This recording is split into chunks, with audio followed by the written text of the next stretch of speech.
আল্লাহ আইয়ুব আলাইহিস সালাম আপনার জিকির করে সিজদা করে আপনাকে ভালোবাসে। কারণটা কি জানেন? আপনি আইয়ুব আলাইহিস সালামকে সম্পদের পাহাড় দিয়েছেন। সম্পদ পেয়ে হইতে পারে আইয়ুব বেশি বেশি আল্লাহর দরবারে শুকরিয়া আদায় করছে। আল্লাহ ডাক দিয়ে বলে, আমার আইয়ুব সম্পদের পাগল না, টাকার পাগল না, রাজত্বের পাগল না। আমার আইয়ুব আলাইহিস সালাম আমি মওলার পাগল। হযরত আইয়ুব আলাইহিস সালামকে মওলা ইমতিহান নিচ্ছেন।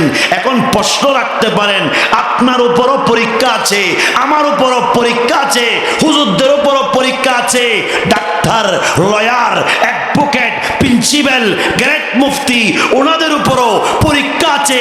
কিন্তু এই পরীক্ষার সাথে ওই পরীক্ষার পার্থক্য আসমান এবং জমিনের পার্থক্য। হযরত আইয়ুব আলাইহিস সালামকে আল্লাহ পরীক্ষা নিলেন। সর্বপ্রথম ওনার প্রাণী জগতের সবগুলো মওলা নিয়ে ফেললেন, একটা প্রাণীও নাই। রাজত্ব নিয়ে ফেললেন, সুলতানের শাহিনশাহ দরবার নিয়ে ফেললেন।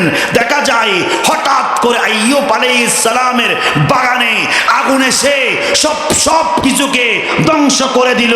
তখনও বলে আইয়ুব আলাইহিস সালাম, তখন বলে আল্লাহ তোমার মাল তুমি নিয়েছো, আলহামদুলিল্লাহ।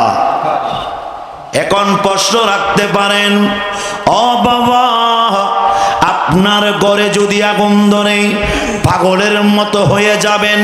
আইয়ুব আলাইহিস সালামের বাগানের মধ্যে আল্লাহ রাব্বুল আলামিন পরীক্ষা করার জন্য আগুনটা দিয়ে দিলেন।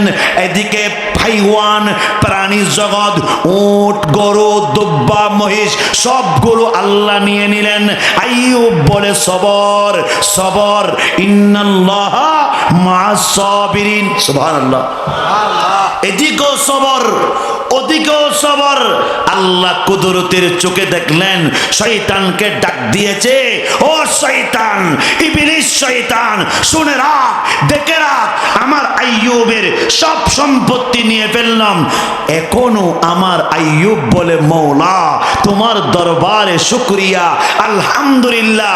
কারণ আমাকে যা দিয়েছো আপনি দিয়েছেন, আমাকে যা নিয়ামত দিয়েছেন আপনি নিয়েছেন, আবার আপনি নিচ্ছেন, এটা কোনো সমস্যা নাই। আল্লাহর মাল আল্লাহ নিয়ে যাচ্ছে। আমি আইয়ুবের জবানে আবারও বলে দিলাম আলহামদুলিল্লাহ।